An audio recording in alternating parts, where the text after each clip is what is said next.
Jody, you said that, I'll give you a call tomorrow if you can intervene in some stuff. Jody, it's Becky. Even though it's on the calendar. What do you want to wear? Who's missing it?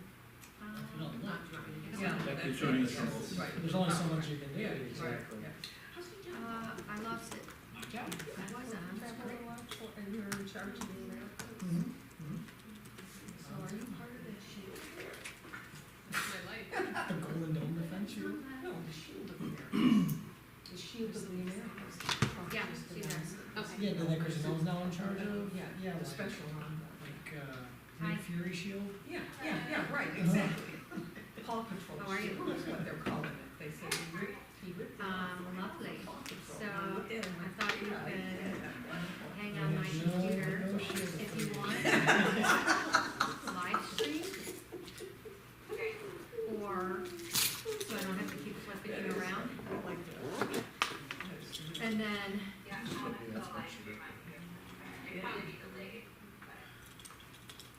I'm not logging on because, Oh. because we're gonna be going. and then I'm gonna leave my computer unmuted so that you can hear from us. You can probably, yeah, just mute that. And then if you wanna say anything, just holla. Do we have files for closed session? Yeah.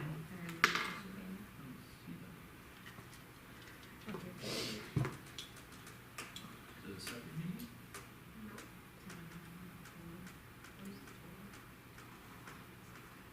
Refreshing.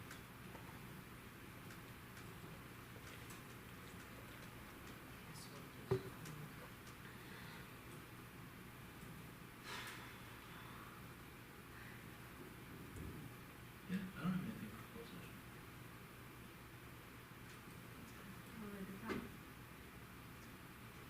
Closed session, There we personnel go. restrictions. There we go.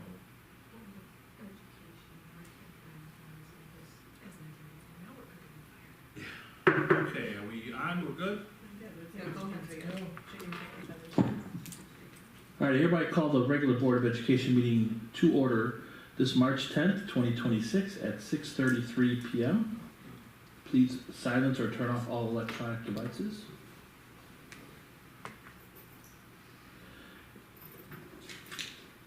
And Mrs. Friedland, could you please call the roll? Bianchini, Here. Camardo, Here. Friedland here, Grimpy, Here. Johnson, Here.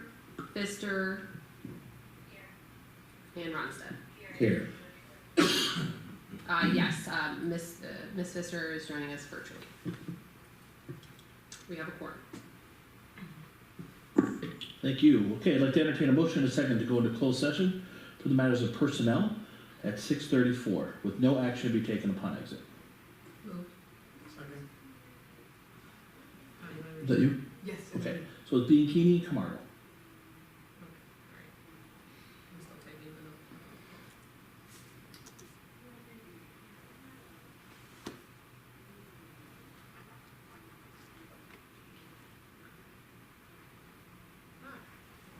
Bianchini, Yes. Pfister, Grimpy, Yes. Ronstadt, Yes. Johnson, Yes. Friedland, yes, and Camardo. Yes. You're in closed session 6:34.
is actually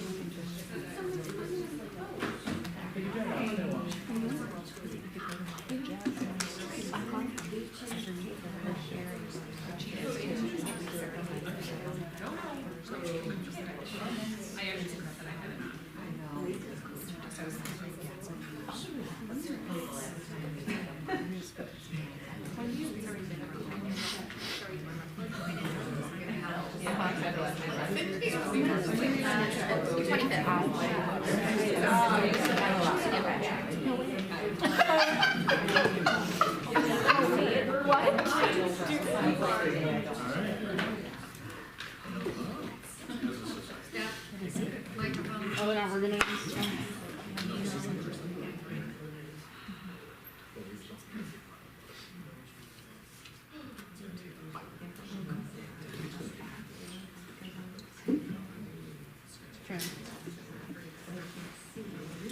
All right, let me entertain a motion and a second to resume an open session at 7:09 PM. Move. Second.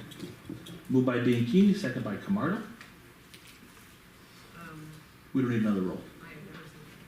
It's fine. Please rise and join me in the Pledge of Allegiance. There's a flag in the back of the room.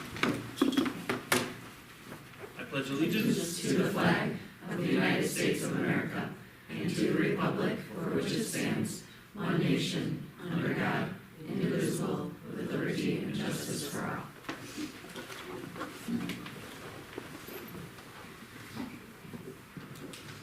All right, next up is our consent agenda. Looking over the consent agenda, are there any items that any member would like to remove and further discuss, or is there a question of clarification? Okay, hearing none, I'd like to entertain a motion and a second to approve the consent agenda in its entirety, which includes the following. Board of Education regular meeting minutes and closed session minutes from February 10th, 2026. Our personnel report, actual payrolls, bills, and checks, declassification of minutes, destruction of tapes, and NCISC partnership programs. Motion. Second. Moved by Friedland, second by Ronstadt. Please call roll. Pfister? Ronstadt? Yes.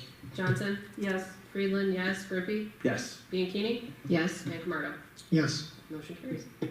Those of you who weren't with us earlier, Mrs. Pfister is joining us remotely. She's on Dr. Margulies' laptop, so you'll hear a voice from beyond every so often. Just go with it. Okay, next up is board communications. This is an open agenda for board member communications, and I will kick it off. We had a really great concert last night here. It was a chorus and orchestra concert, and all three of the leaders of our music program did a wonderful job, as did obviously all the kids. So it was a great evening. Anybody else? Fine. Just a quick one was the Bucket Band.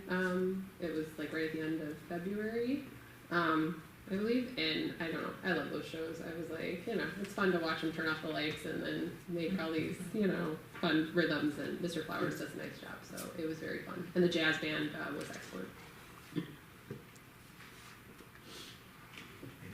Myself and some others, I think, attended the State of the Village breakfast, so that was interesting. It was meeting some of the community leaders and hearing about going-ons at the village.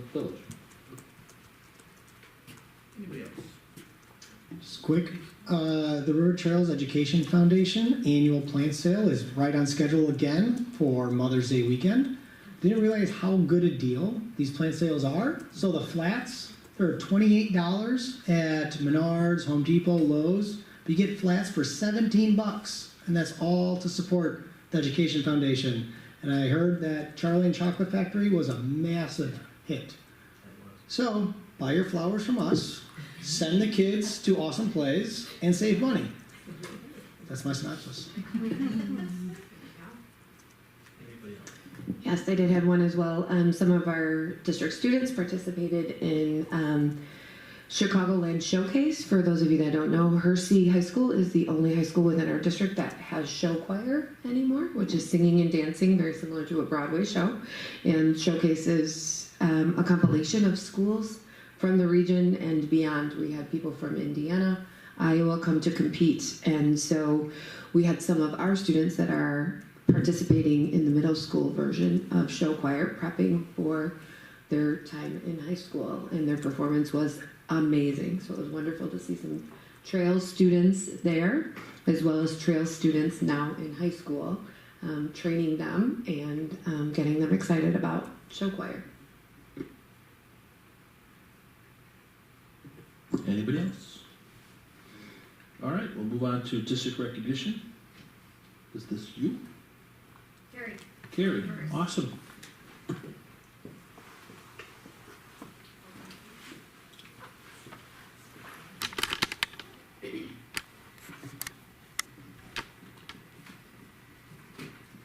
So I am thrilled to recognize and thank our NSSEO district coaches tonight. We have Kim Weimer, Tara Hansen here. I also will recognize Vanessa Wilkinson, who couldn't be here tonight.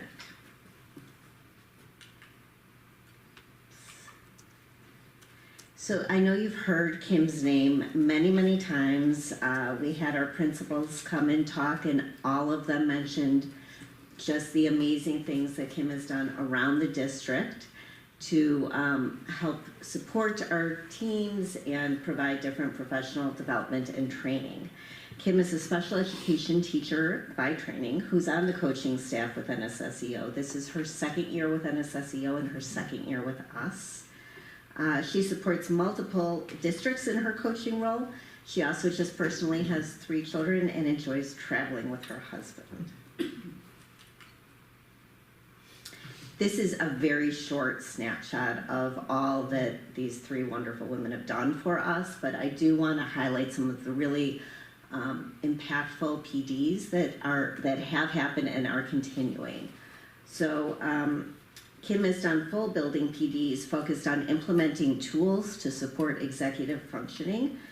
I know you've heard a lot about executive functioning, really those study skills, assignment monitoring, breaking down assignments, time management, organization, all the skills that really teaches them how to be good learners and skills they're going to need for their future life. She also participates in team meetings in all buildings across the district, often after full building PDs. Many teachers will run after her and say, wait, I want more, or can we meet, or can we do something? She has established office hours for them. They know how to find her, and they do, and so we appreciate that. Additionally, this year, I have asked her to really provide some extra support for our special education teachers. I'm able to do related service job-alikes, which means that monthly I will pull all the speech pathologists, social workers, psychologists, and we get to meet together and collaborate and talk about some PD opportunities and consistent practices.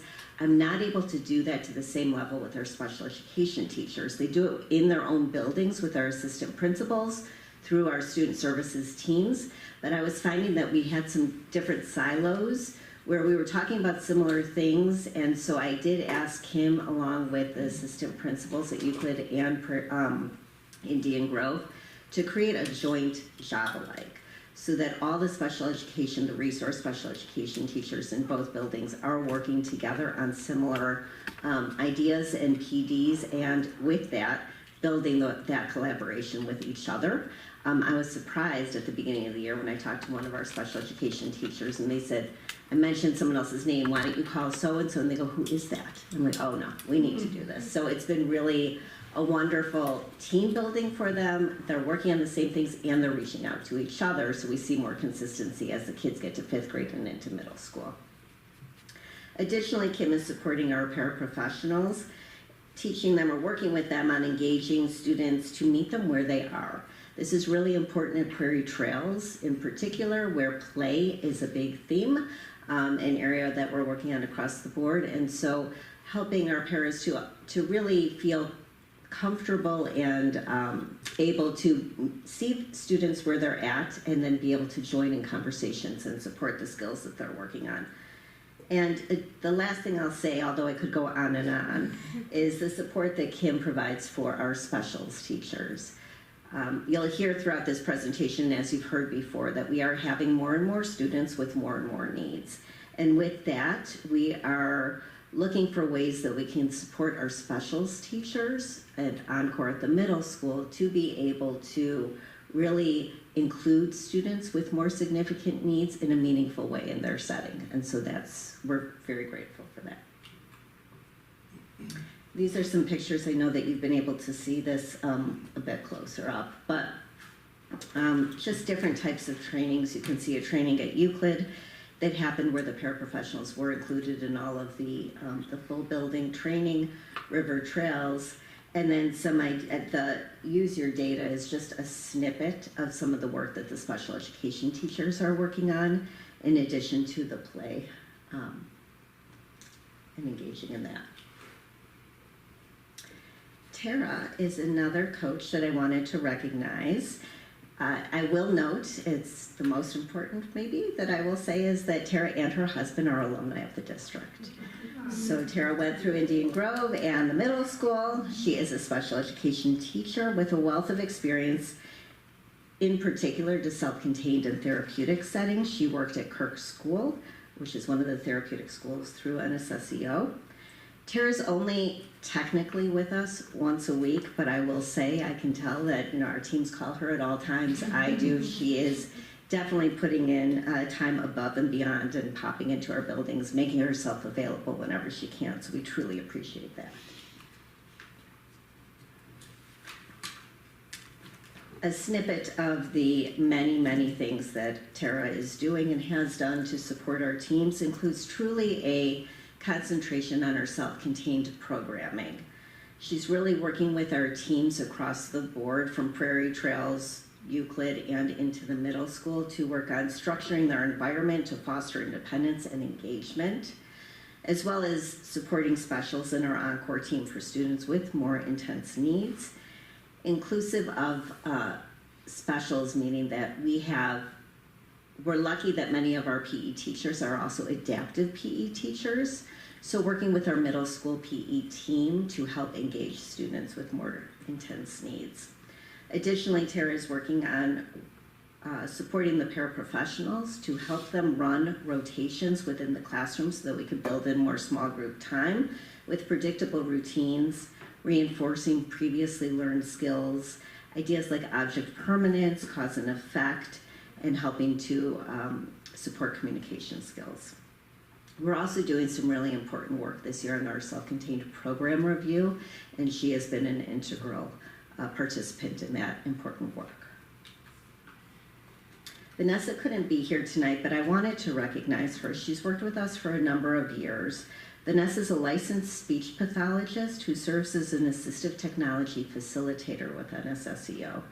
She supports us to help increase access for students with various needs. She spends a great deal of time at Prairie Trails, working with our early childhood staff. Many of our students have communication devices there, and she helps support the speech pathologists and the teams to elicit and encourage communication for our students with more significant needs. Additionally, she has helped us this year with we have a student who is in a placement where outside of NSSEO and has some limited needs. Assistive technology, the real focus of that is to increase access.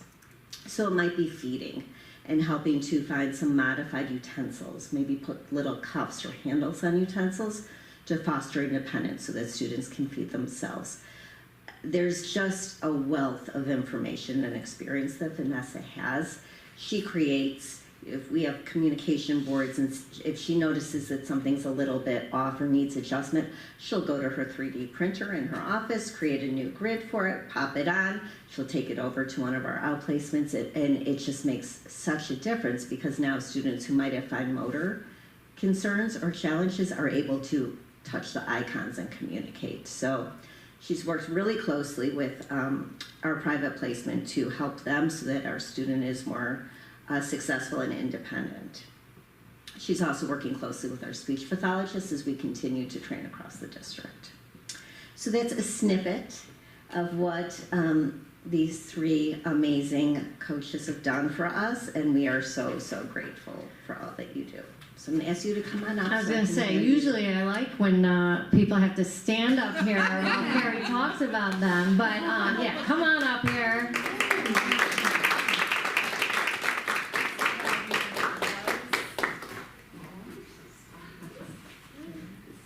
I wanna get a picture, so don't run away. Okay. For everything. Everything. Yeah. Very lucky to have you guys. Thank you, everything.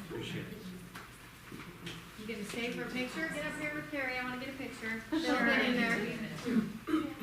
Minus,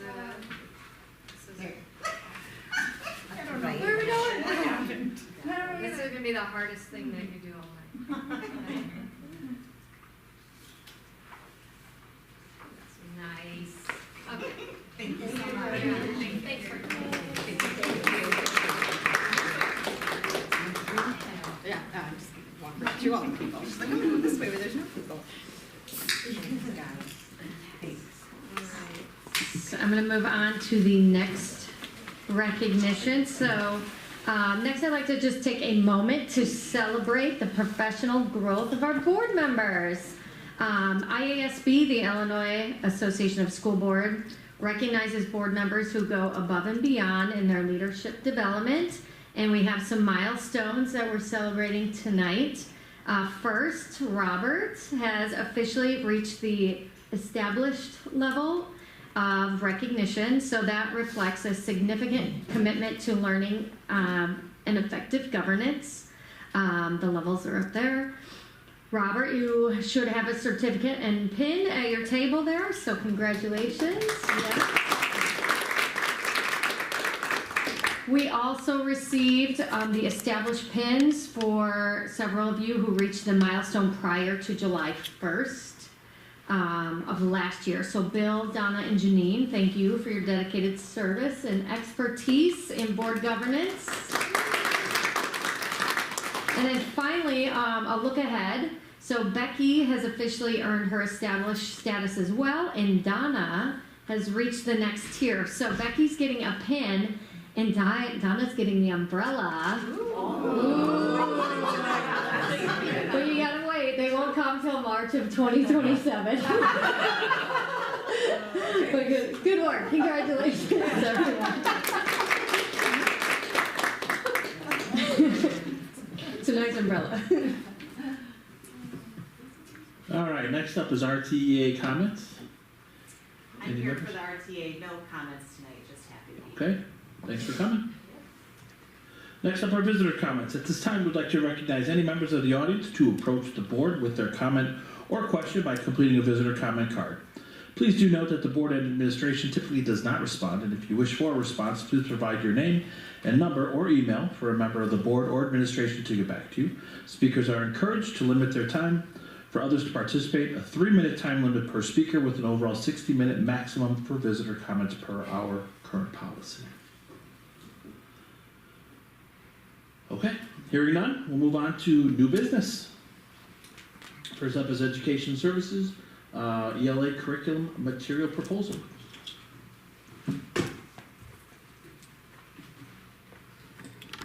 Good evening, everybody. Thank you for the opportunity to present to you tonight. I'm actually going to be blending two presentations into one. I hope you don't mind for simplicity's sake, but talking about the audit and review and pilot process of two different curricula that we are recommending for adoption for the 26-27 school year.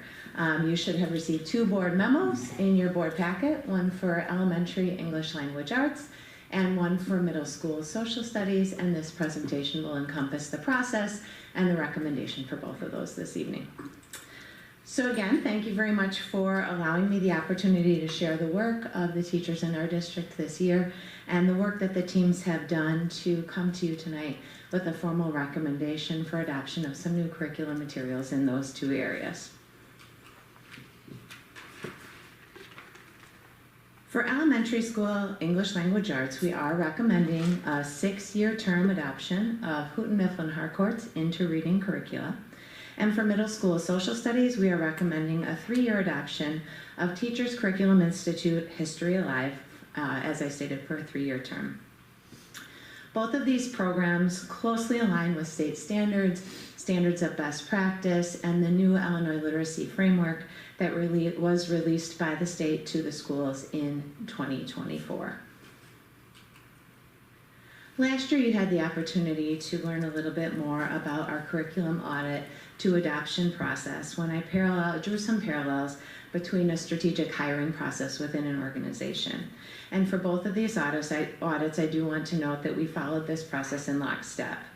This was not a quick decision. It was actually one that started back in August of 2025 by bringing in nearly 50 elementary teachers during their summer vacation to start doing some professional learning around the new Illinois literacy framework.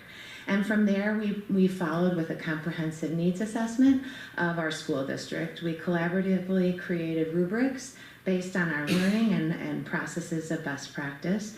And then we began to conduct some extensive piloting from November through just recently in March.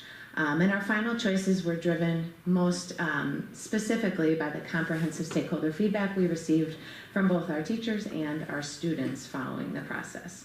So first I would like to begin with a recommendation for English language arts.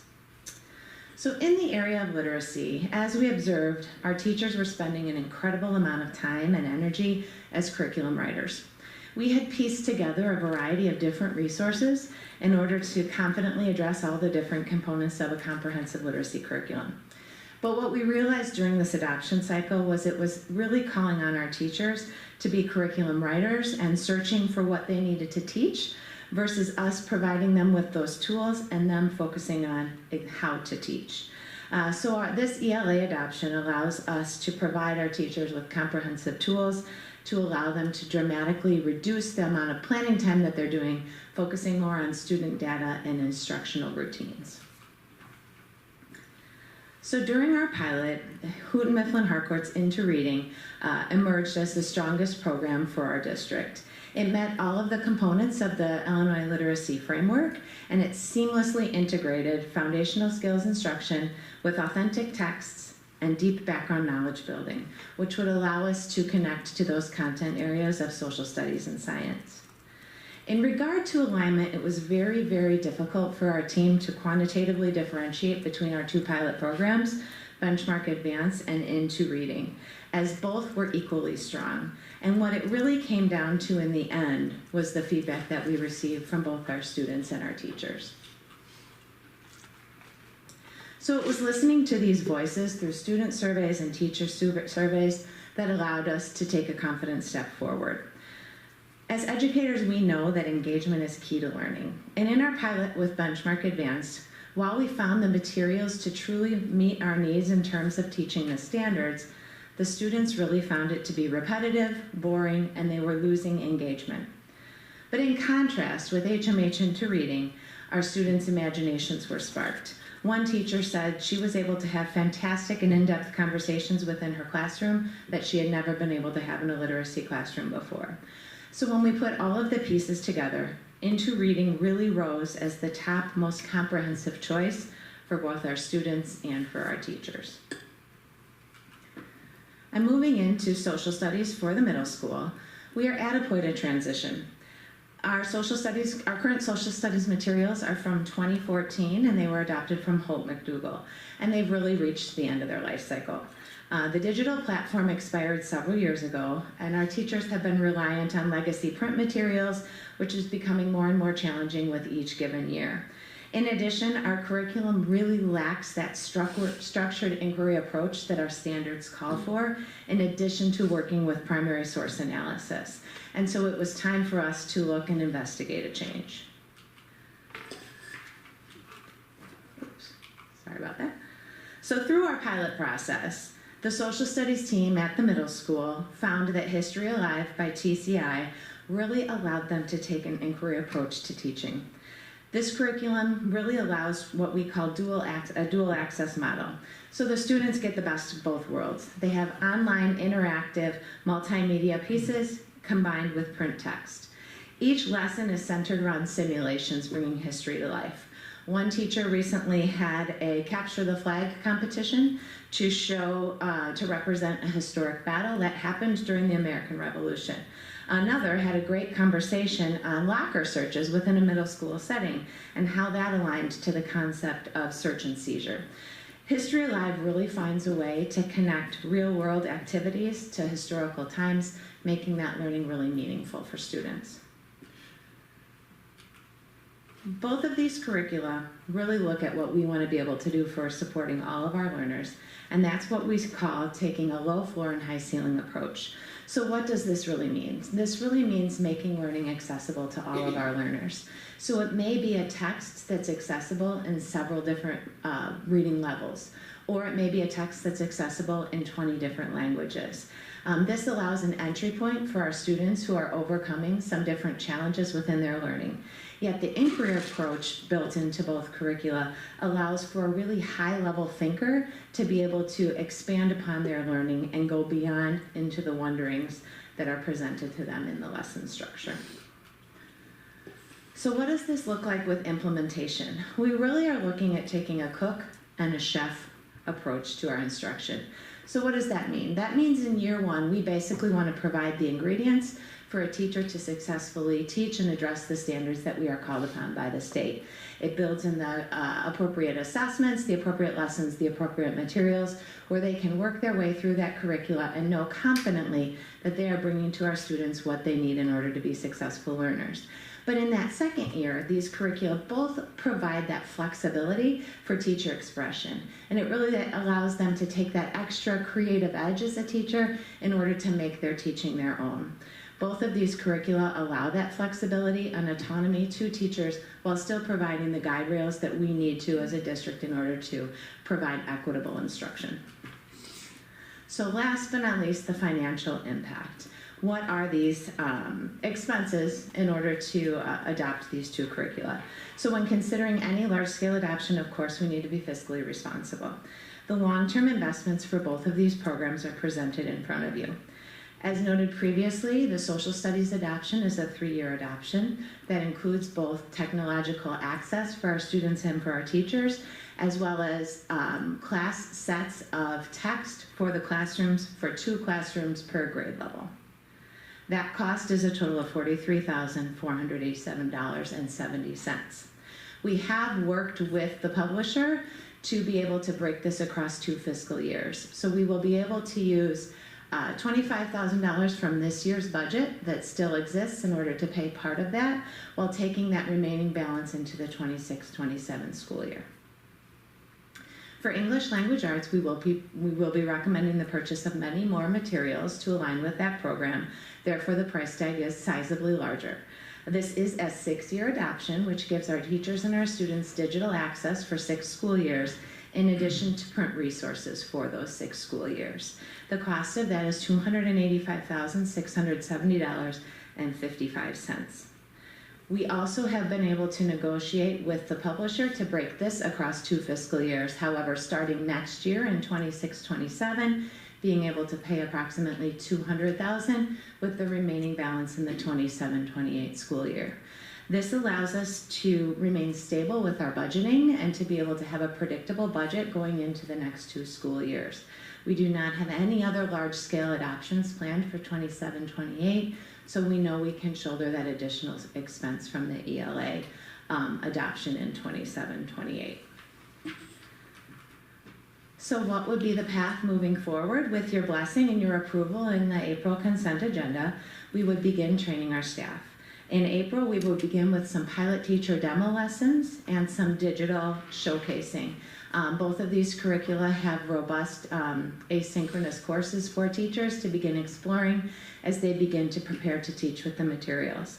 And our internal professional development lead teams, centered by our coaches, would begin planning the training for our staff in both May and June so that they can come in feeling confident in August when we would officially launch.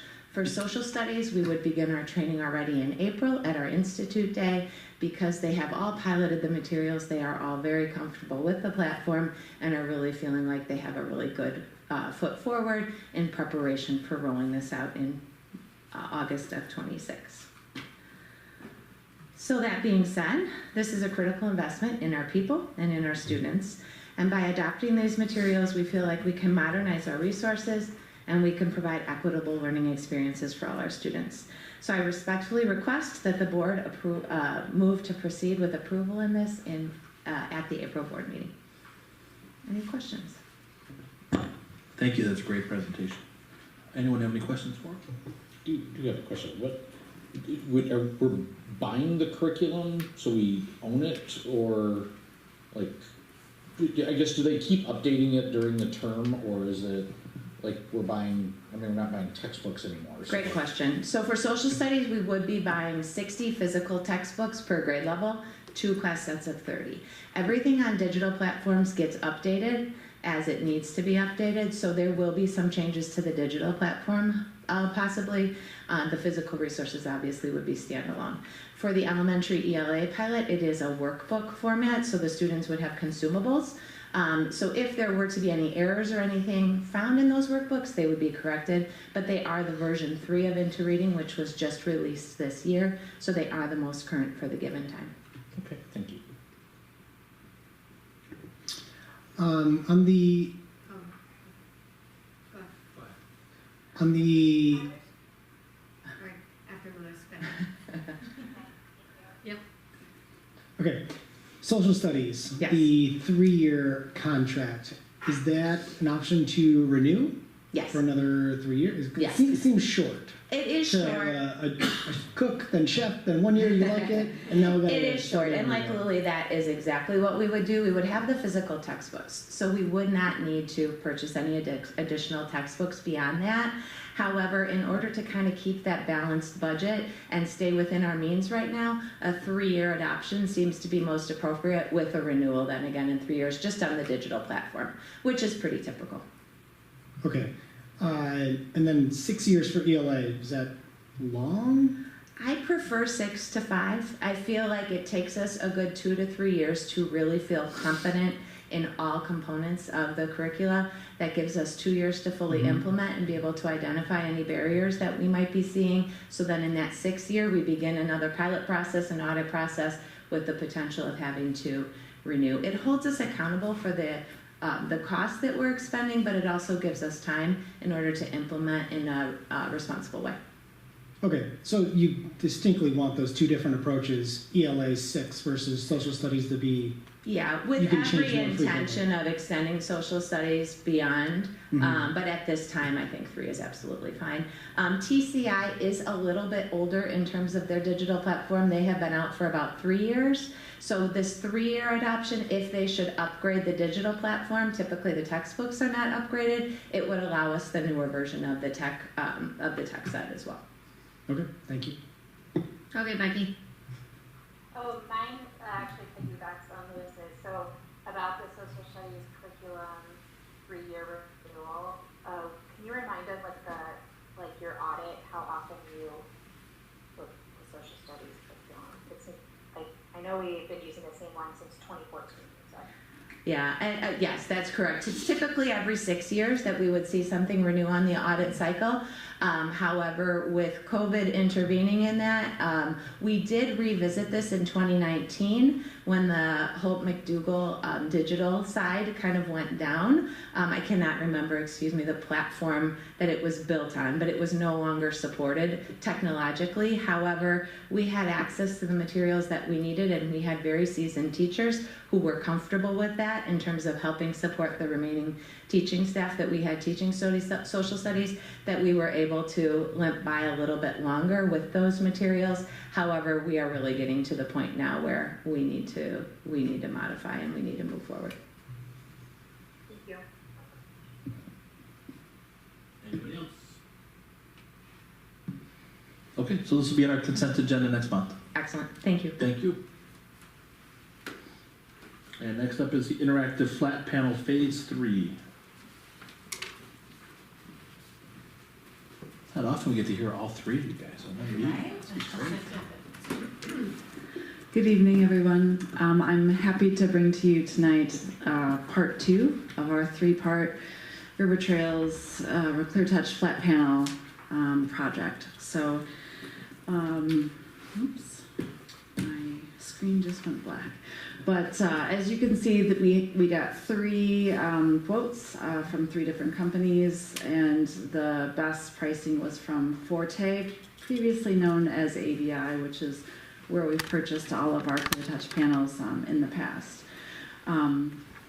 The reason why we are dividing the River Trails Clear Touch flat panels into 3 years as opposed to all at once like we did with Euclid and Indian Grove there's several reasons, but one of the reasons is because the cost, the budget for the renovations and everything that goes into the panels was provided through the renovation budget. So all of the wall work, the electrical, all of that stuff, that was included already in the IG and Euclid renovations. And so for River Trails, every panel in every room that we hang, the room has to be evaluated, and oftentimes the data and the power has to be moved. The current whiteboards and or chalkboards have to be removed. The wall has to be scraped and patched and repainted. And then oftentimes the cabling needs to be repulled, and then the panels rehung, and then the whiteboards rehung. And all of this work is done by our staff during the summer. And at the same time, River Trails often has summer programming going on. So it's kind of a logistical as well as a cost challenge. And so we felt that breaking it up into thirds made the most sense. So after this summer, we only have about 13 more panels to go. And also some of the classrooms are a little bit, like in the elementary schools, each classroom is kind of the same because they're all doing the same thing basically. But in the middle school, there's so many different kinds of classrooms that are very specialized. And so some of our more specialized classrooms will be looked at the very last phase. And I was really pleased to see that the Forte, they offered us the exact same pricing on the panels and the op slots as they did last year, especially in the midst of all of the concern about rising costs of technology. I was really happy to see that they could do that. Thank you. Appreciate your due diligence. Does anybody have any questions? Okay. What's that? Okay. Will this also be in the consent agenda, or do we approve it? Yeah. This would be approved for next month. For next month. I believe. Okay. Yes. Thank you. Thank you. You're still up. E-rate equipment? You are not. Don't go anywhere. Come on now.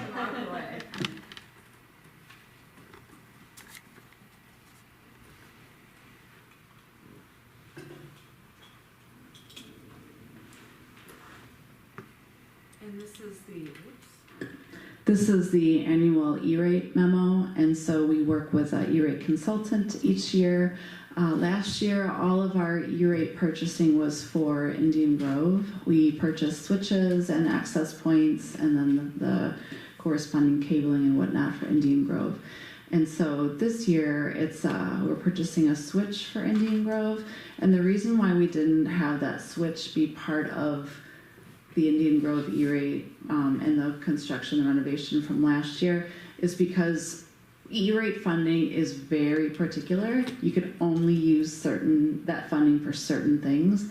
Switches are one of them. And so we maximized our E-rate spending from last year on all of the other Indian Grove equipment. And so we still had this one switch to purchase for Indian Grove, and we decided to just wait until this year so we could use the E-rate 50% reimbursement for that final switch. And it doesn't matter if you do it now or if you waited, if we'd done it last year, it's all kind of interchangeable, and you could have changed vendors as well. So we felt like that was kind of a good thing to do, just to maximize our E-rate funding. And then the rest of the E-rate funding for this year is for River Trails access points. Those access points are due for a replacement, and so that's the plan for that. And then even if we were to renovate River Trails in the next several years, those access points would just be removed, held, protected, and then replaced after that renovation. Anybody have any questions?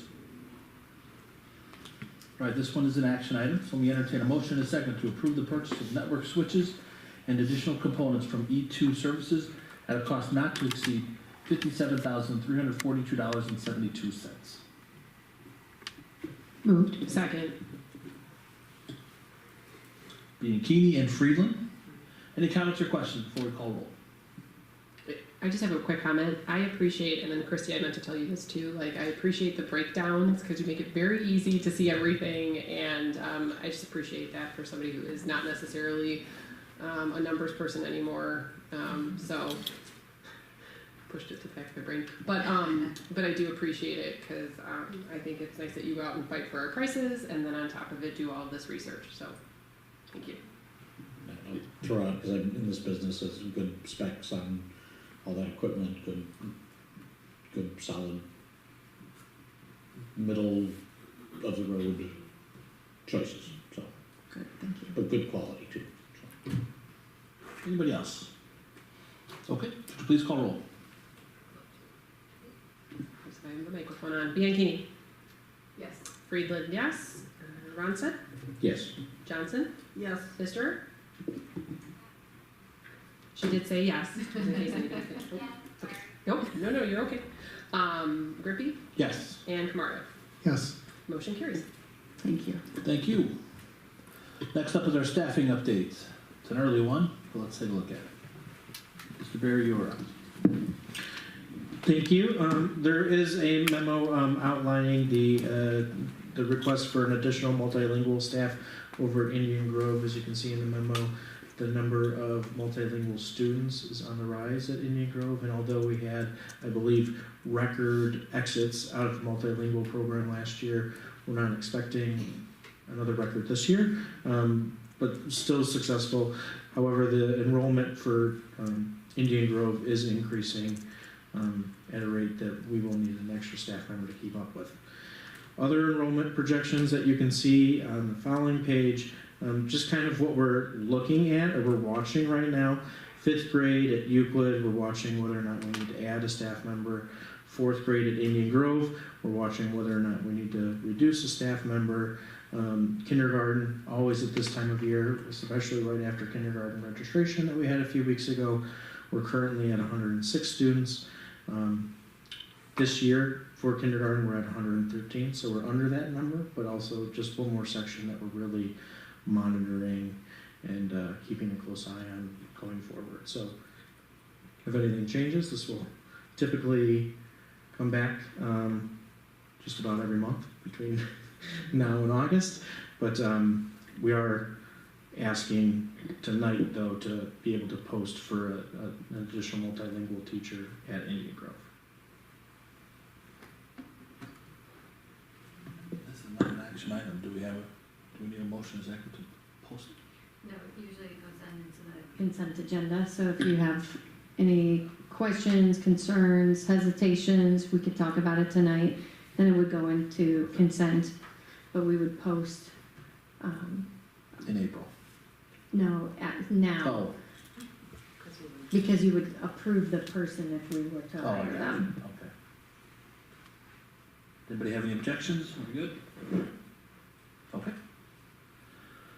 Next up, our committee updates. NSSEO was our first one. Mr. Ronstadt, you are our representative. Bit of an unusual meeting where we really had nothing in open session and just went into closed session and talked about contract negotiations. All right. Next up is Operations Committee. Mrs. Pfister, you are our chair. Hey, I don't know if everyone can hear me, so I'll try to talk loud.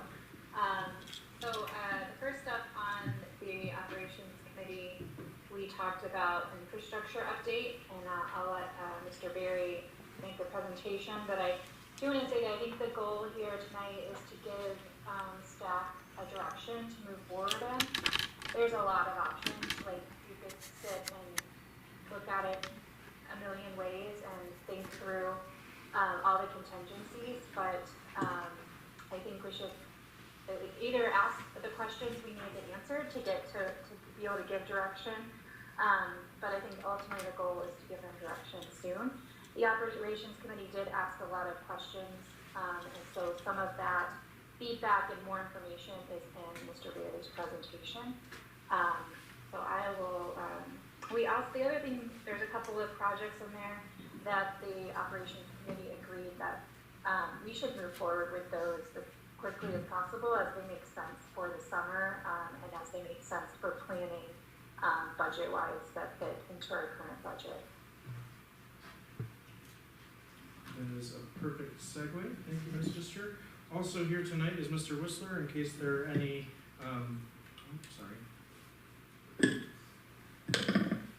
Where do you start over? Also here tonight is Mr. Whistler, in case anybody has any specific information about the details. He is definitely the expert and is here basically just to support me in all of this. So, you know, as Mrs. Pfister mentioned, you know, technically tonight we're really looking at, you know, the district as a whole of kind of where we are right now from a 5,000-foot lens. But here's the kind of the questions that we want the board to contemplate and really help us kind of give a direction for the next few years when it comes to our facilities. So the first would be like a building assessment or referendum. Moving forward with the building, mostly we're talking about River Trails Middle School. You know, it's the only, I don't like to say it, but the unfinished building that we have in the district. The next would be kind of to pause all these major renovations and really create a long-range plan, you know, and revisit kind of in 2030 when we might be able to borrow more money. And then lastly is kind of to refresh in pieces. So kind of some of, you know, a little bit of B with pausing renovations, but also potentially having some decent-sized renovations throughout the next few years whenever we see possible. You know, this all really started, I think, back in August of 2024. We came to the board kind of looking and seeing what do we want to do, and the board, I think, at that time really said, all right, let's hold off on, you know, giving you any answers at this point and wait till most of the other renovations are done at the schools and we can kind of see where we're at. So that's kind of where we're coming back now, seeing again where we are right now and how we want to proceed moving forward. So we're really just looking at that big macro view, right? We're looking at the district snapshot of where we are, high-level assessment of our current building and our facility life cycles. These are rough estimates that are provided. Mr. Whistler and I kind of sat down, look at some of the things that we knew would be coming up in the next few years, and then kind of using a couple vendors, but also ourselves, just living through it and putting estimates to some of those projects for the future. And then prioritizing them. So using logic, right? If I know the building, or if the roof is gonna cave in next year, I need to focus on that before I can focus on the lighting, right? So Which it's not going. no, it is not. Sorry, no, it is not. So again, the path forward would really be, you know, looking at a micro view and zooming in kind of a detailed architecture and engineering cost breakdowns, timelines, milestones, things like that. But again, the goal for tonight is about picking a path. Which way do we want to go? And once we decide a direction, we can come back with more specific details over time, exact budgets, calendars, things of that nature.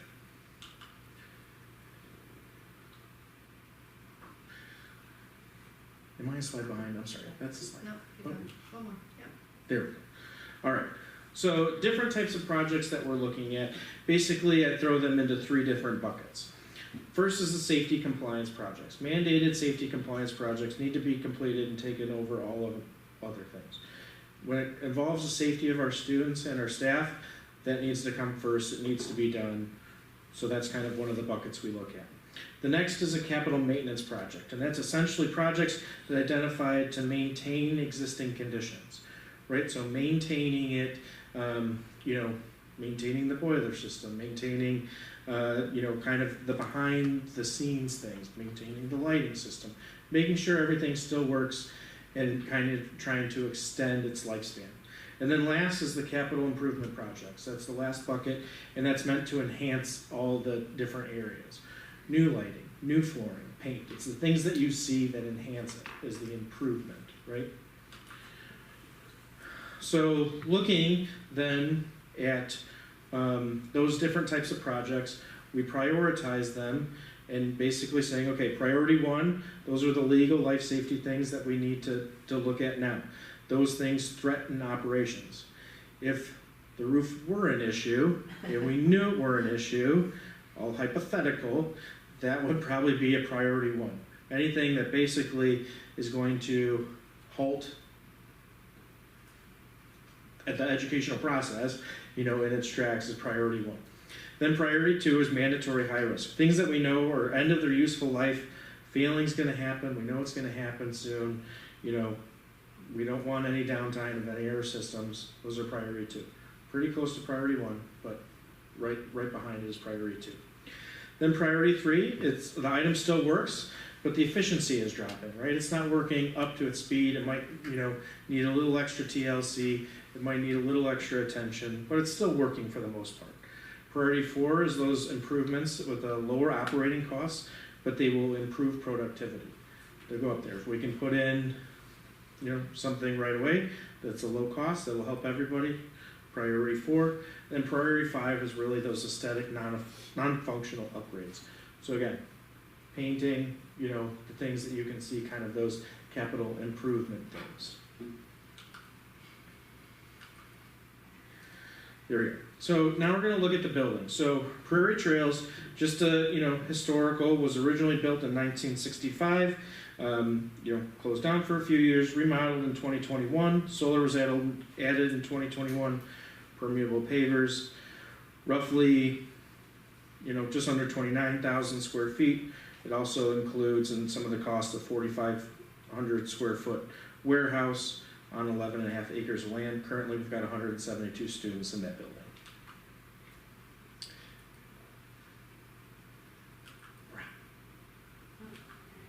There we go. Just some fun little pictures, right? Our natural playground, after 5 years, is eroding away in some areas. So looking at this, having exposed pillars and stuff on the playground with students, you can see next to the rock stairs on the right, just some erosion, things like that too. Might be a safety issue, not great, but again, I know the kids are using it because there is definitely data showing that they're on there. And I'd imagine some mud on there. A lot of mud. A lot of mud. Don't ask Miss Hudson. She will tell you. But basically, when I look at priority costs for Prairie Trails, again, in its 5th year, some of that a rough estimate of $50,000, is the design really what we need now? It's been 5 years. Is it working for us? The practicality of it, asking the principals, the teachers, really what they want. They don't like the mud. They don't like the sand. It is what it is. The warehouse needs new windows. There's some door hardware, flooring, and bathroom updates, which are all priority 5. Again, the building is not falling down. The building is fine, but just some rough estimates of things that we can kind of see just walking through the building for the next few years. All right, Euclid, originally built in 1961, fully remodeled in 2024, soccer pitch and roof in 2023. It's just under 57,000 square feet, 8.5 acres. Currently, we've got 354 students over there. Solar is being added and hopefully turned on during spring break. But again, some pictures of current things that quote unquote weren't completed when we did the full remodel. So you can see the windows on the right. This is a window in one of the breezeways in between two of the sections. There's some rust there, some air gaps. So kind of one of those things that it's working, right? It's not going to stop the educational process for the students, but it's definitely not efficient and it's not kind of holding up. The doors right under door 12 in the middle, those lights, you can see the outside. Those are the lights in the gym, right? Again, not very energy efficient, not going to stop school. And then the doors on the right, you see the blue painter's tape there on the bottom, which again is stopping airflow from getting into the building because, yeah. But, just kind of looking at Euclid, some of the priorities there, some of the exterior doors, and then the breezeways, some of the windows. Again, not gonna halt the educational experience of the students, but the efficiency and just kind of, you know, making the building, you know, up to snuff exactly, right? Like, you know, we want fresh air in the building, but we don't want it to come from underneath the doors.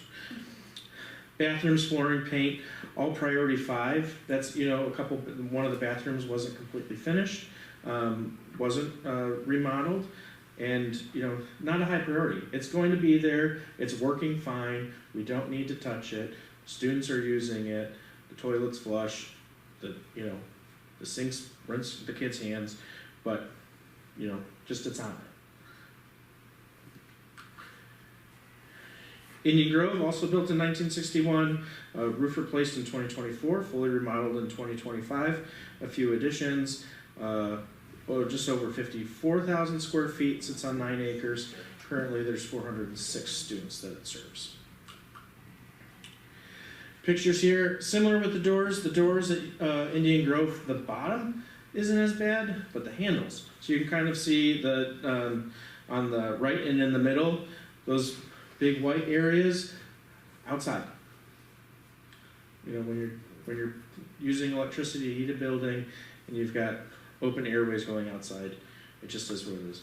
This window on the right is not nearly as bad as the windows on the pictures from Euclid, but again, there's still some rust, deterioration, things like that. Not as energy efficient, but again, not a priority 1, priority 2.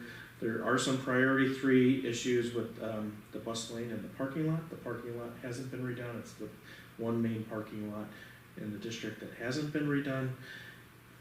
Not going to stop school by any means, you know, but that's the first thing I heard about Indian Grove when I came in.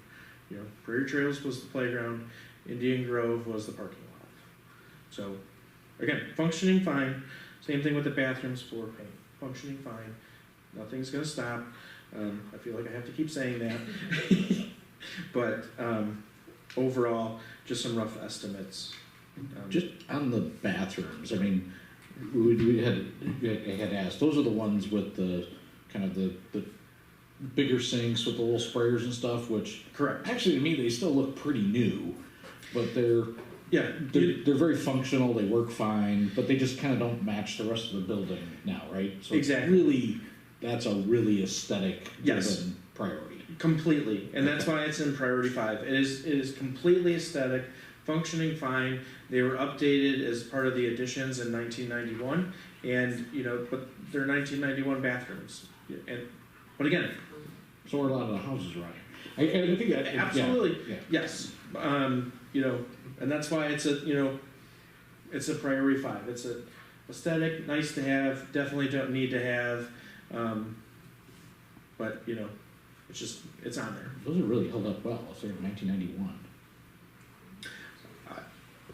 I've said it before, I'll say it again, the custodial staff does a great job of constantly keeping up to date and making things, you know, extend past their life. So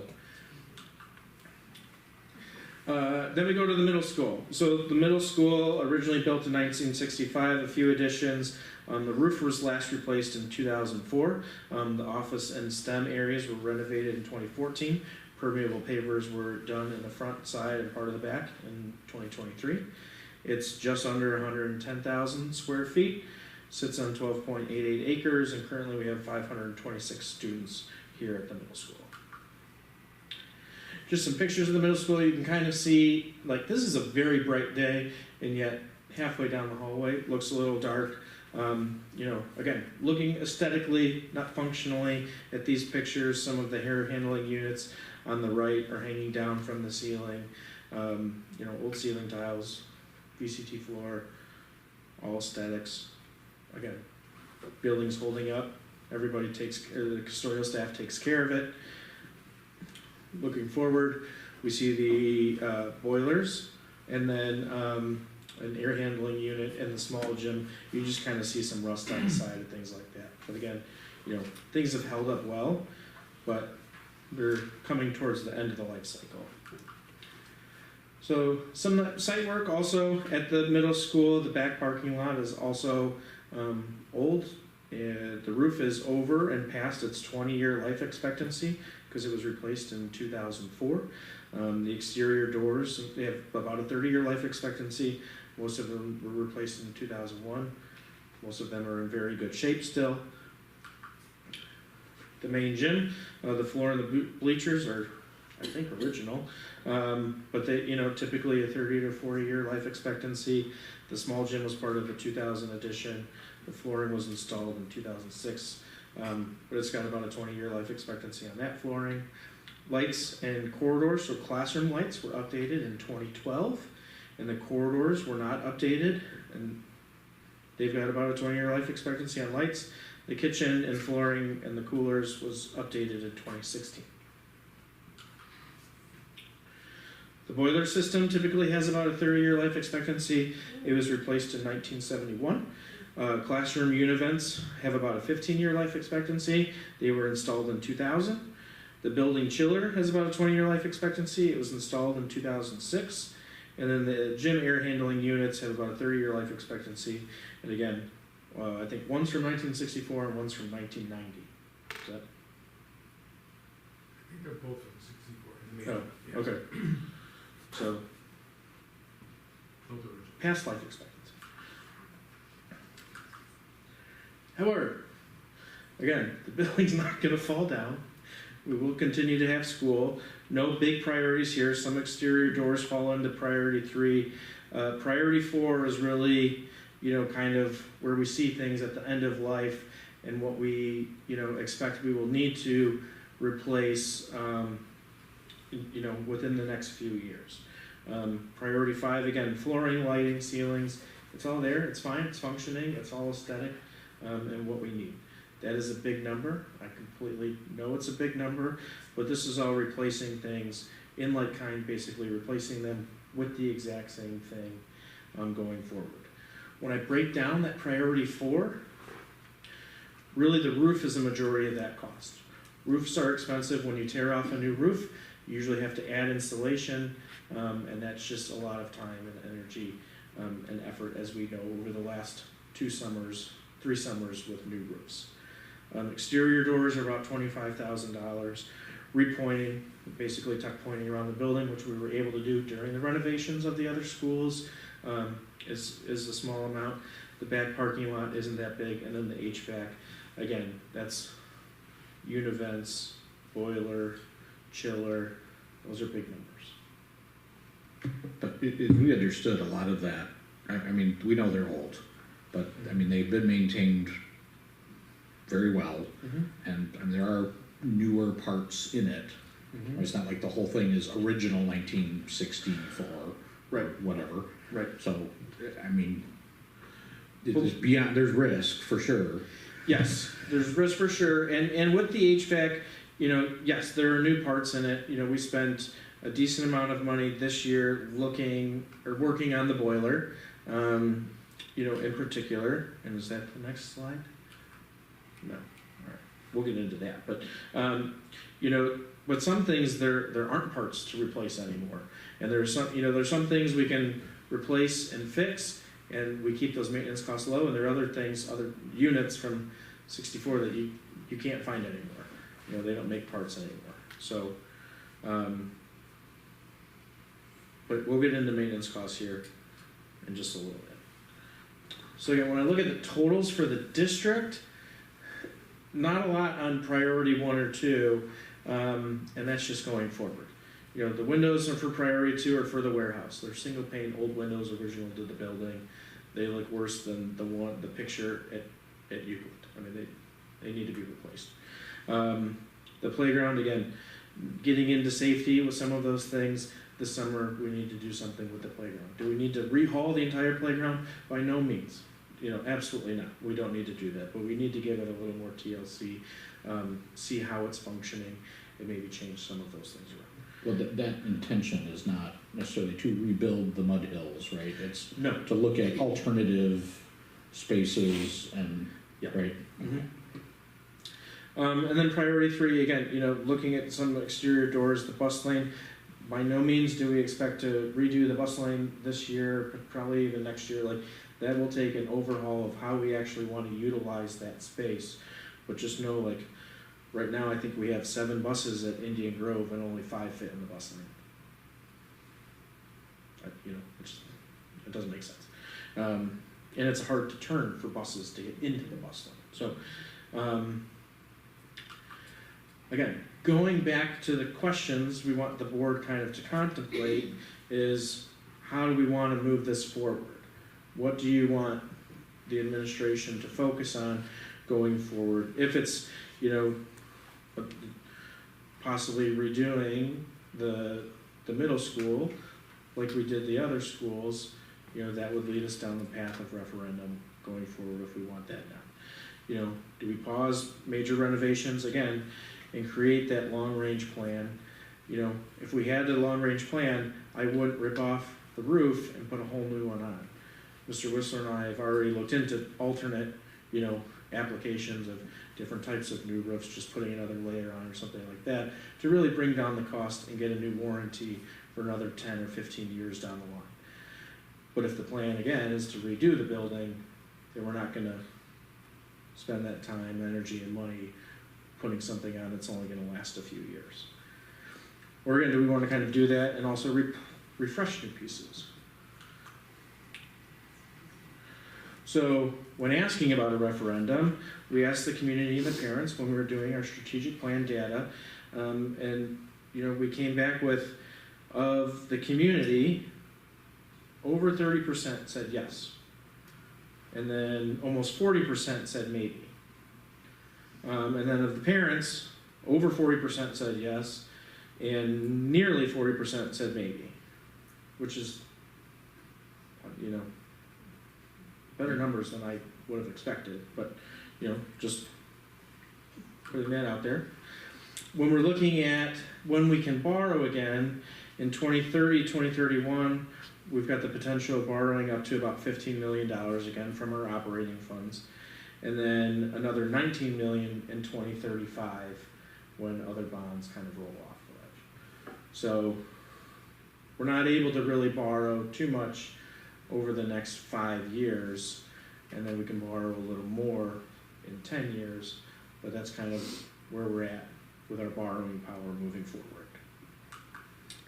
And then lastly, looking at current maintenance costs at the middle school, you know, 5 years ago, we were just at, you know, over $53,000, and then this year we're already over budget at the middle school, and most of that was we had to put some money into the boiler this year because things were breaking, and in order to maintain, you know, we had to increase maintenance costs. But as you can see, over the last 5 years, we've basically tripled our maintenance costs currently at the junior high, middle school, sorry.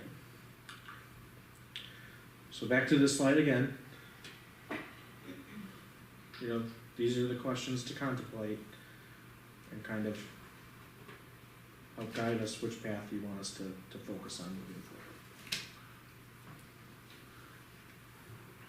Questions? Thank you for the presentation. Does anybody have any comments or questions to get the party started? No, nobody's got anything. Okay. I wasn't getting the party started, but so long-range plan, we don't need to wait until 2030 to make a long-range plan. Can we start that now?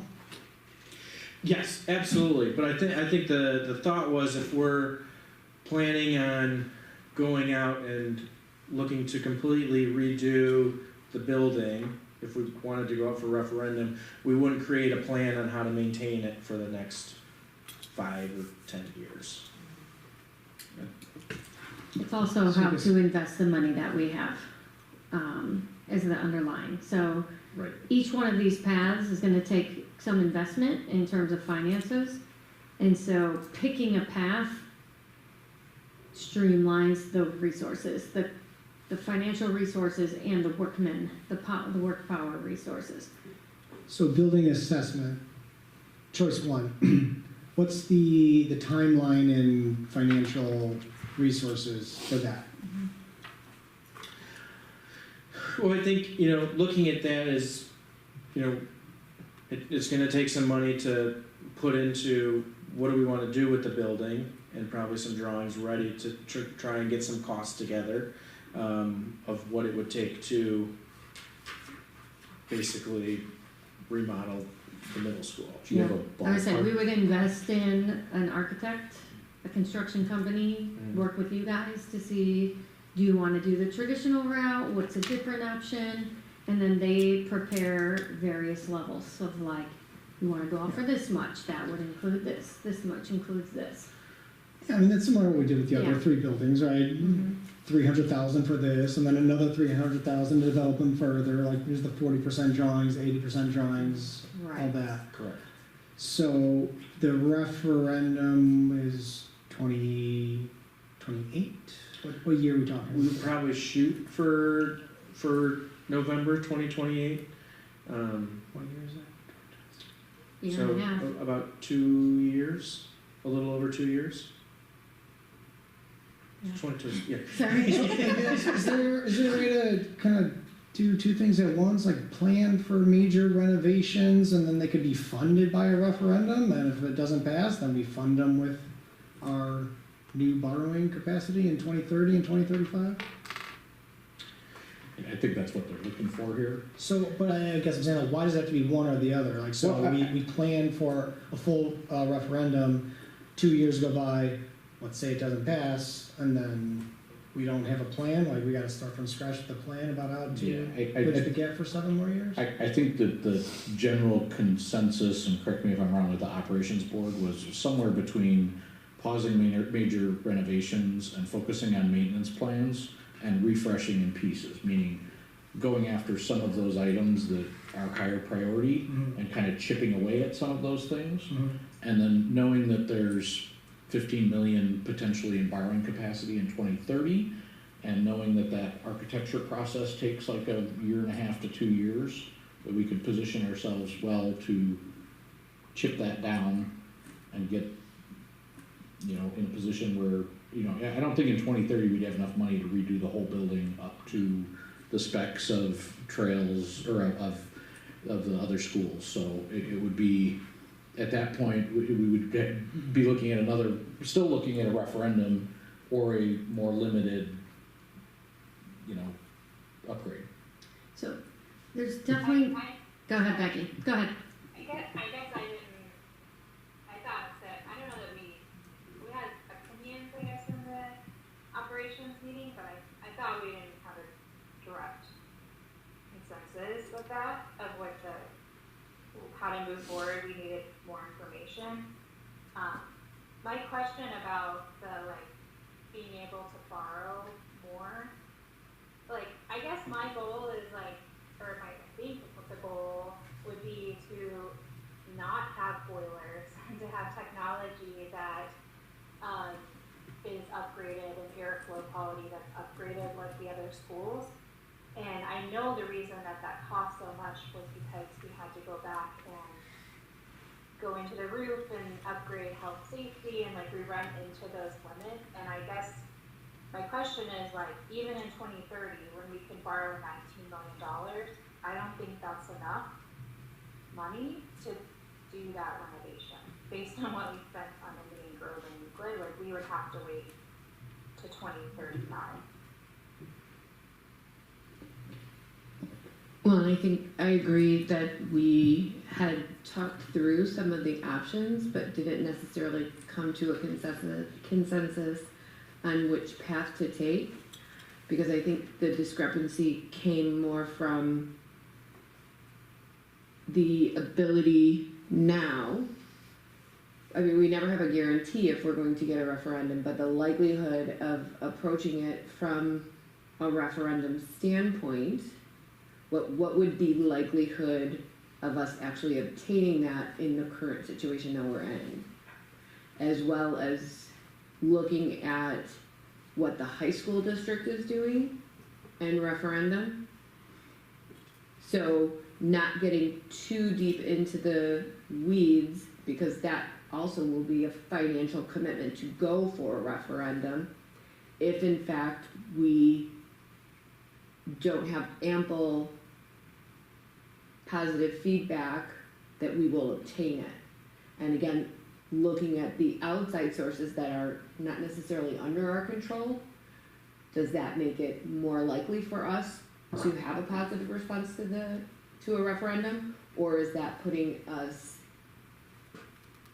less likely to get it, so not to invest those resources to go for a referendum at this time if we're not likely to get it? I think, and Becky, and Robert, again, I know it was almost as if there's parallel conversations going on, what we would like to do with the buildings, but then in order to obtain the resources for possibly the best outcome, what realistically are our chances of getting that, and what money will we have to invest to even look at going forward with a referendum? Yeah, and I guess I apologize, that may have been more of a consensus in my head, so, It's alright, I do that all the time. yeah, I struggle with the referendum path, just the math of it just is really hard. So I'm trying to do, in my head, I'm trying to do anything we can to get us to a point where we have more funds available from a leverage standpoint to do more with the funds that we already have before considering raising taxes. Well, and I think that's where Becky was coming from, and Jody, please correct me if I'm wrong as well.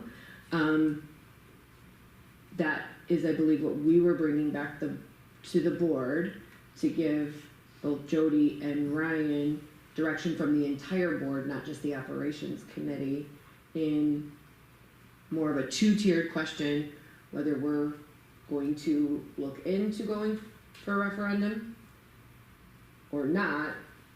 You mean like going and getting costs for the architectural drawings and maybe getting a little bit more info on that path? Is that kind of where you were thinking? I feel that winds up being contingent. All of this is contingent on the determination if we will, again, we can never have a guarantee, but if it looks like we will get a referendum, I think it comes back to, we have to look at the feasibility of getting that referendum in its entirety, to not put the team on a path that we have that snowball's chance, right?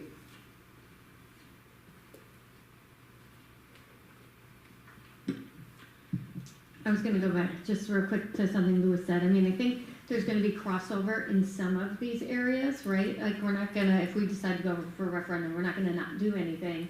But we are not going to pump our reserve money into renovating or fixing some things in the middle school if we're just gonna tear them up a few years later, kind of thing. So it's really trying to get like the best bang for the buck. And if it's not referendum, like, I think that's probably the biggest nugget on the table. We've paid millions of dollars to our architect in renderings, and I don't want to keep zigzagging down the path and just wasting money. And if it's renovations, you can see that the maintenance budget has tripled. I mean, that's where a lot of the money is going to go, to kind of patch some of these things, to just maintain them until we can borrow again. If we refresh, that would be like new lights, new ceiling tiles, like big chunk projects, again, until we get more money. I have a comment. I noticed on the breakout of priority 1, 2, 3, 4, 5 with the dollar amounts, okay? Priority 4, which you have called recommended, it's almost $7 million, and it's middle school. So it's not a critical, mandatory, or necessary item. A lot of the stuff, I mean, the way you broke this out, that's how it looks to me, that the middle school, now I've been in the middle school, and I understand that I would like to see it modernized more like the other schools. But that's not how you broke this out. Well, you broke this out as priority 4, which are recommended. So at that point, there you go. well, I don't know what slide it is, district totals is right there, okay? Almost 7 million, priority 4. And that 7 million is mostly the middle school. In fairness, I think that number there is both some of it falls into recommended, but some of it is also worst case scenario. Oh. Like if we had catastrophic failures of both boilers, then Well, sure, we I would need understand to. that. No, I know, but And if the roof if the- caves in, I understand that, but Yeah. that's not how this is presented right now. And with this information, the way it's presented, I would be prone to say refresh in pieces until we can get to 2035 and have enough money to modernize the whole thing. Yeah, so priority 4 includes, some of the things, but it's like replacing in like kind, where we know some of those systems are 60 years old, right? And they need to be replaced. And, some of them, again, are past their life expectancy, like the roof. The roof is over 20 years old, so it's past its life expectancy, and that's a majority of that cost. So it's priority 4 now, because it's not going to stop the educational process. If there's a leak, we patch it. If a univent or the boiler breaks, we fix it. So that's why it's priority 4. It's not going to stop anything, but the costs are going to creep up within the next 5 or 10 years, where some things might need to be replaced if we can't continue to fix them. And so that's kind of why they're currently in priority 4, and we want to make sure that we approach them and have a plan for them before they start hitting priority 3 and 2 and 1 in the future. Right. Just it's going to be a flip question. And the question is, what if we do with the boilers that came out of Euclid and Indian Grove? Couldn't we cannibalize them for parts for this school? They were much smaller than the boilers at this school. I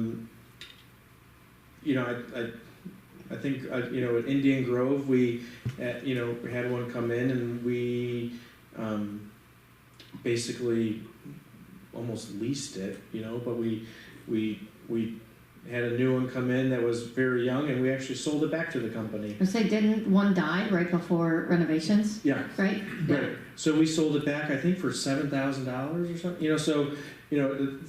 But again, the boilers weren't the same, so it wasn't in like kind to where the parts were the same, because different sizes, different things like that. So is that?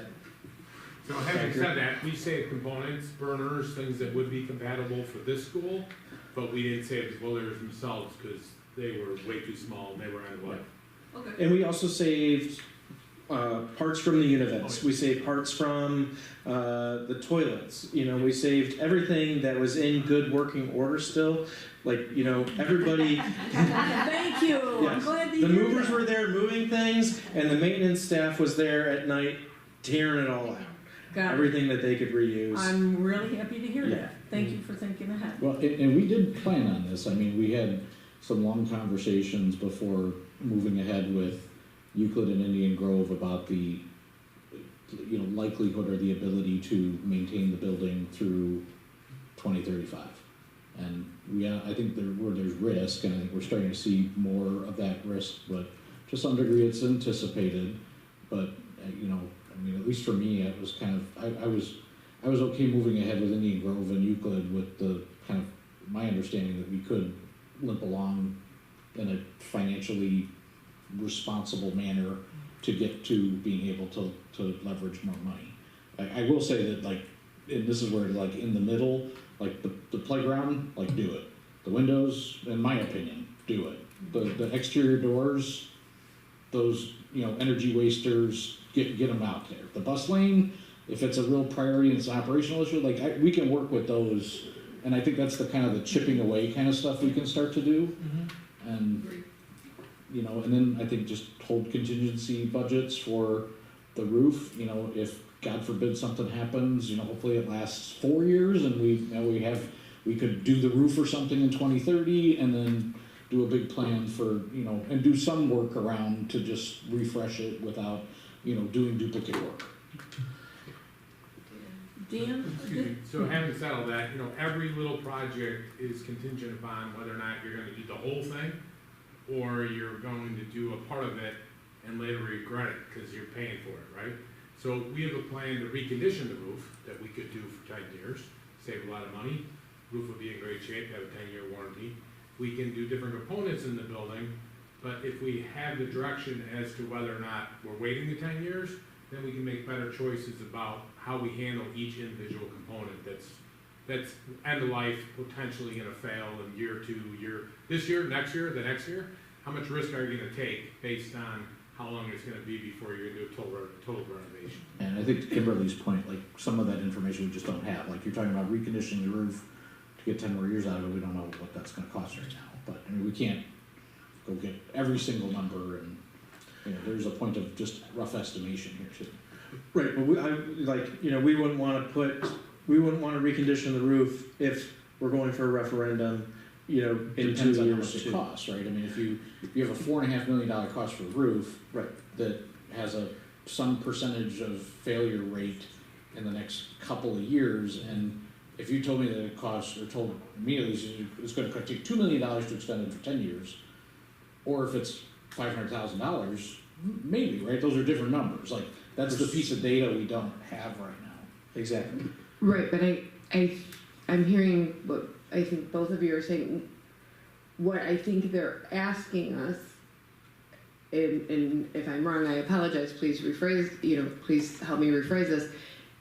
There's no way we're going to be able to predict that now or 5 years from now. What I think that the question comes down to is the board prepared to do a referendum to do the school, or are we not prepared to do that and we are going to take the alternate route?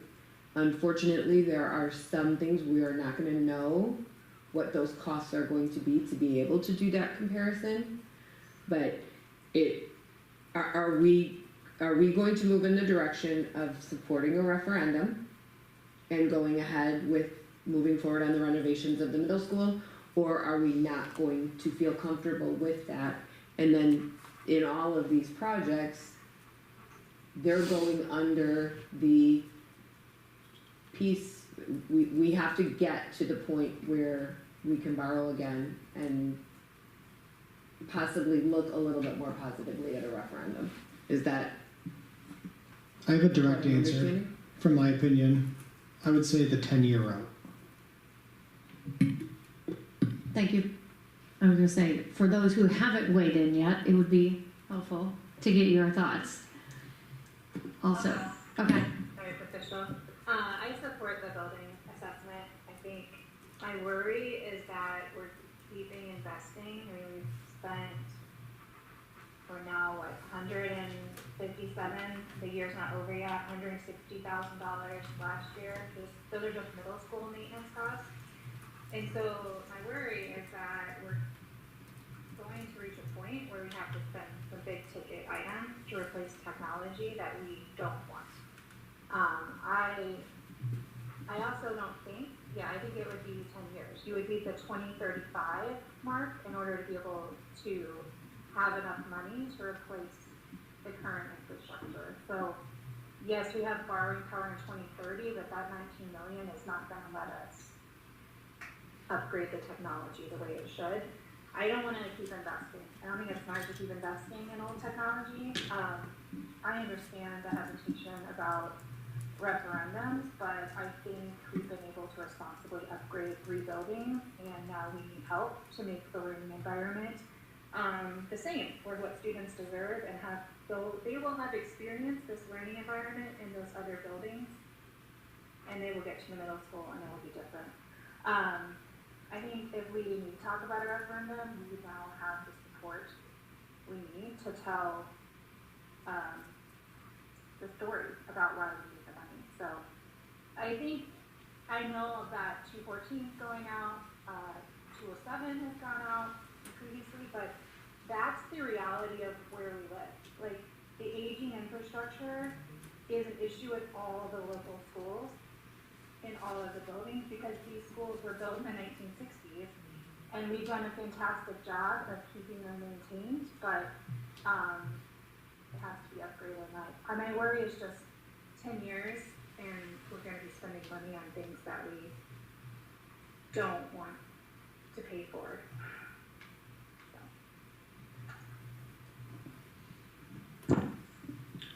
If I may, 8 months ago I would have said charge forward the referendum.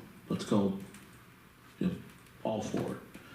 And then 214 comes out with a $1 billion referendum ask, $886 million, which would hit our tax bills, our constituents' tax bills. They've been radio silent lately as to what they're going for. So it's not going to be the 886 million, but it's still going to be hefty. And we don't know what their price tag is going to be. So I hate to be hesitant on this now, but now without knowing what their referendum ask is going to be and how that's going to affect our families, I think it's very difficult for us to go for a referendum and expect it to pass. I agree with Becky that the narrative, unlike 214, the narrative is on our side. We've gutted and remodeled 3 schools on our dime. So unlike the meetings I've attended at 214, where the residents have yelled at them for not being responsible for they've spent, we don't have that narrative. Luckily, we don't have that narrative. That doesn't mean everybody's going to like it, but the narrative for a change is on our side. But we got some great tax breaks or grants because of the solar panels. The current administration does not fund that anymore, so we wouldn't get those breaks. I don't know if solar panels would be part of the future here at the middle school, which I hate. I think that's a bragging point for me when I talk about our other buildings. I just think that the tariffs that we've all been paying have changed our own expenditures. How much we're paying for gas today is how much is changing our expenditures. The things are moving fast from when the survey was taken, that I don't know that information is really valid anymore. I mean, So don't forget healthcare either. No doubt. We also don't know what our fund balance will be like, in the next 5 years for how much we can afford. So I absolutely hate to say this, but I think we need to pump the brakes and see what the rest of 214 does and how things shake out with our own finances. And I'm with Lewis and Don on the 10-year plan. And I hate saying it. I don't like it. But I think that's the way we have to do it. I'll go a little bit more middle ground and say that there could be something we could do in 2030 if it's not repetitive, but I'm in the same boat here. That is not the question you're being asked. Don't confuse the waters even more. Oh, I'm trying to stay away from the assessment. No assessment. Or no referendum right now. Are you asking if we can pause and refresh at the same time? My opinion, referendum is out. So what we do now is we refresh in pieces. We're pausing and refreshing. Aren't those two kind of going together? Well, no, because we need to ensure that we have the consensus that we are not going for a referendum. So Bill has expressed. Well, is anybody for a referendum? And if you are, you're not going to be chastised. This is just us 7 of us talking. Everybody, how you doing? But Everybody at home. I think I was there. I am for. Yeah. Okay. I think that'd be great. It's my turn. yes, please. Perfect. I know that I've said this in the past, and it's a word that I feel like is so taboo, and it comes across as this very detrimental thing, and I feel the plight of taxpayers. Like, I think people forget that, like, we all also live in the district, and, like, this impacts our tax dollars that we're paying. And, I mean, I'm with Becky. I feel like if we have to wait to do this building justice, I think that we talk about all of our students' needs going up. We talk about all the resources that they need in order to be effective future thinkers. Like, our building is outdated. I think it doesn't necessarily meet the learning needs of a lot of our students. And personally, and my kids won't even be here like when this would happen, but I don't think I've ever said no to a referendum because I believe that our district is fiscally conservative. Like, we try to do our best. We manage our pocketbooks.